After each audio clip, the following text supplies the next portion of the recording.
भारत एक ऐसा देश है जो हमेशा आपदाओं में भी मौके ढूंढ लेता है। इस बार बांग्लादेश में मची उथल-पुथल से भारत को एक बड़ा मौका मिला है। आज हम भारत के कपड़ा उद्योग के बारे में बात कर रहे हैं, जो बांग्लादेश की उथल-पुथल के कारण वैश्विक बाजार में नई ऊंचाइयों तक पहुंचने जा रहा है। दरअसल देखा जाए तो भारत और बांग्लादेश दोनों दक्षिण एशिया के बहुत बड़े कपड़ा उत्पादक देश हैं और दोनों देशों की टेक्सटाइल इंडस्ट्री एक दूसरे के लिए कंपीटिटर रही है। लेकिन दुनिया के ज़्यादातर देशों में बांग्लादेश सस्ते दामों में अच्छी क्वालिटी के कपड़ों का एक्सपोर्ट करता है, जबकि वहीं भारत को दुनिया भर के देशों में टेक्सटाइल एक्सपोर्ट करने के लिए बांग्लादेश के कारण पीछे हटना पड़ता है। हालांकि अब जिस तरीके से बांग्लादेश में अशांति का माहौल छाया हुआ है और वहां पर चारों तरफ कर्फ्यू लगाया गया है, उसके कारण बांग्लादेश की सभी फैक्ट्रीज और कंपनियां बंद हो चुकी हैं। और इसी बीच बांग्लादेश में आपदा के कारण भारत की टेक्सटाइल इंडस्ट्री को अवसर मिल गया है, जिससे भारत की टेक्सटाइल इंडस्ट्री एक नए तरीके से उन देशों के एक्सपोर्ट मार्केट में अपना दबदबा बनाने जा रही है, जहां पर अभी तक बांग्लादेश ने कब्जा कर रखा था। पूरी अपडेट क्या है इस वीडियो में समझते हैं, लेकिन आगे बढ़ने से पहले भारत ने एक बार फिर से आपदा में अवसर तलाश लिया है। उसके लिए वीडियो को एक लाइक करके चैनल को सब्सक्राइब ज़रूर कर लीजिए, क्योंकि यह आपके लिए 1 सेकंड का काम है, लेकिन इससे हमारी काफ़ी बड़ी मदद होती है। दरअसल देखिए, यह बात पहले ही क्लियर कर दें कि हम कभी भी भारत के किसी भी पड़ोसी देश में इस तरीके के जियोपॉलिटिक्स परिवर्तन को अच्छा नहीं कहते और इसे रोका भी नहीं जा सकता। लेकिन वाकई में इस बार बांग्लादेश में जो घटनाएं घटित हुई हैं, उससे भारत को टेक्सटाइल इंडस्ट्री में बहुत ही ज़्यादा फ़ायदा होने जा रहा है, क्योंकि आज बढ़ते फैशन के दौर में कपड़े की डिमांड दिन पर दिन बढ़ती जा रही है और इसकी जो खपत है वह तेज़ी से बढ़ रही है। और दुनिया के जो ज़्यादातर देश हैं, वह कपड़े के मामले में भारत और बांग्लादेश पर अपनी निर्भरता बनाए हुए हैं। और देखा जाए तो आज के समय में साउथ एशिया में भारत और बांग्लादेश दो ही ऐसे देश हैं जो अपनी टेक्सटाइल इंडस्ट्री को दिन पर दिन इंक्रीज कर रहे हैं। यहाँ तक कि अमेरिकी बाजार भी दोनों देशों के लिए महत्वपूर्ण है, क्योंकि इन देशों में भारत में तैयार किए गए कपड़े, वस्त्र और बुने हुए कपड़े की काफ़ी मांग रहती है।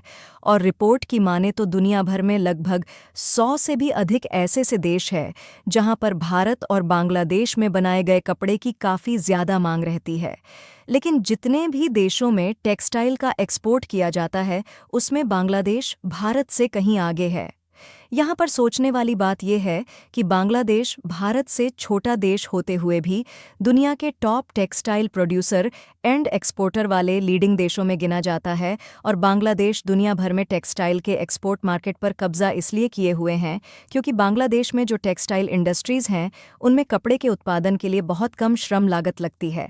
श्रम लागत कम होने के कारण ओवरऑल टेक्सटाइल का जो प्रोडक्शन है, उसकी लागत भी काफ़ी ज़्यादा कम हो जाती है। और बांग्लादेश के टेक्सटाइल मैन्युफैक्चरर की लागत कम होने के कारण बांग्लादेश अच्छी क्वालिटी के कपड़े सबसे सस्ते दामों में दूसरे देशों में बेचता है, जिससे बांग्लादेश को टेक्सटाइल के मामले में आज भी कोई देश कंपटीशन नहीं दे पाता। लेकिन इसी बांग्लादेश की जो जियोपॉलिटिक्स है, वह पूरी तरह से बदल चुकी है। और बांग्लादेश में जो हालात चल रहे हैं, इसको तो आप सभी जानते ही होंगे कि किस तरीके से बांग्लादेश में क्राइसिस चल रहा है और वहाँ से पीएम शेख हसीना अपनी जान बचाकर भारत में आ चुकी है और पूरे बांग्लादेश में इस समय कर्फ्यू लगा हुआ है और जो फैक्ट्रियाँ और कंपनियाँ थीं, वह पूरी तरह से बंद पड़ चुकी है, जिसके कारण वैश्विक बाजार में जो बांग्लादेश का व्यापार है, वह ठप हो गया है। और ख़ासकर वह देश जो टेक्सटाइल के लिए बांग्लादेश पर डिपेंडेंट थे, उनके यहाँ टेक्सटाइल की रिक्वायरमेंट पूरी नहीं हो पा रही है, जिससे वह देश भारत से कपड़े खरीदने का मौका तलाश रहे हैं। यानी कि कहने का मतलब ये है कि भारत, जो कि इस समय टेक्सटाइल प्रोड्यूसर और एक्सपोर्टर के मामले में दुनिया का चौथा सबसे बड़ा देश है, इस भारत की टेक्सटाइल मैन्युफैक्चर कंपनियों को उन सभी देशों की मार्केट में घुसने का नया रास्ता खुल चुका है, जहां पर अभी तक बांग्लादेशी टेक्सटाइल एक्सपोर्टर अपना दबदबा बनाए हुए थे। फिलहाल आपको बता दें कि इंडियन टेक्सटाइल मैन्युफैक्चरर आज के समय में भी हर साल अरबों डॉलर का टेक्सटाइल एक्सपोर्ट करते हैं। और पिछले साल 2023 की बात करें तो भारत का टेक्सटाइल का एक्सपोर्ट लगभग 47 बिलियन अमेरिकी डॉलर था, जिसमें बने बनाए कपड़े और खुले हुए वस्त्र शामिल है, जिनका इस्तेमाल करके पैंट, शर्ट, सलवार, कुर्ता और साड़ियों के साथ-साथ अंडरगारमेंट्स और लेटेस्ट गारमेंट्स बनाए जाते हैं।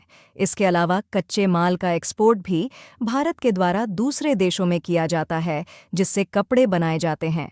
जो गारमेंट्स और टेक्सटाइल भारत के द्वारा दूसरे देशों में एक्सपोर्ट किए जाते हैं, इनमें से टेक्सटाइल का प्रोडक्शन ज़्यादातर गुजरात, तमिलनाडु, पंजाब, उत्तर प्रदेश और आंध्र प्रदेश में किया जाता है।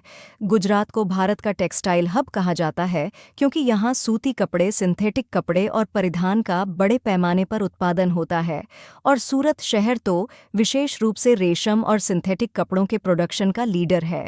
वहीं दूसरी तरफ महाराष्ट्र के मुंबई, नासिक और तमिलनाडु के तिरुपुर जैसे शहरों में टेक्सटाइल इंडस्ट्री पिछले कुछ सालों में काफ़ी विकसित हुई है। यहाँ सूती कपड़े, रेशमी कपड़े और तैयार परिधान का प्रोडक्शन होता है। बिजनेस स्टैंडर्ड की रिपोर्ट के अनुसार तिरुपुर एक्सपोर्टर यूनियन के अध्यक्ष ने कहा है कि इस वित्तीय वर्ष के ऑर्डर पिछले वर्ष की तुलना में करीब 10% अधिक बढ़ सकते हैं। उनका कहना है कि बांग्लादेश वर्तमान में हर महीने $3 बिलियन मूल्य के केवल परिधान वस्त्र का निर्यात करता है, जो यूरोपियन यूनियन, यूके और संयुक्त राज्य अमेरिका जैसे महत्वपूर्ण बाजारों में जाते हैं। इसकी तुलना में भारत का मासिक कपड़ा एक्सपोर्ट लगभग $1.5 बिलियन ही है। हालांकि यहां पर टेक्सटाइल एक्सपोर्ट में 10% बढ़ोतरी होने का अनुमान तिरुपुर एक्सपोर्टर यूनियन द्वारा लगाया गया है, जबकि ओवरऑल भारत के द्वारा कपड़ों का एक्सपोर्ट कई गुना बढ़ने की उम्मीद बताई जा रही है। यानी कि कुल मिलाकर देखा जाए तो भारत ने एक बार फिर से आपदा के समय अवसर तलाश कर दुनिया भर के कई देशों को चौंका कर रख दिया है। बाकी आप लोगों को क्या लगता है कि भारत का टेक्सटाइल दुनिया भर में दबदबा बना पाएगी या नहीं? अपनी राय कमेंट में ज़रूर बताएं और इस वीडियो को एक लाइक करके अपने मित्रों तक शेयर ज़रूर करें ताकि उन्हें भी जानकारी मिल सके। इसी तरह और भी नॉलेजेबल वीडियो देखने के लिए ग्लोबल इन्फो एसआर चैनल को सब्सक्राइब करके बेल आइकन को ऑल पर ज़रूर सेलेक्ट करें। जय हिंद।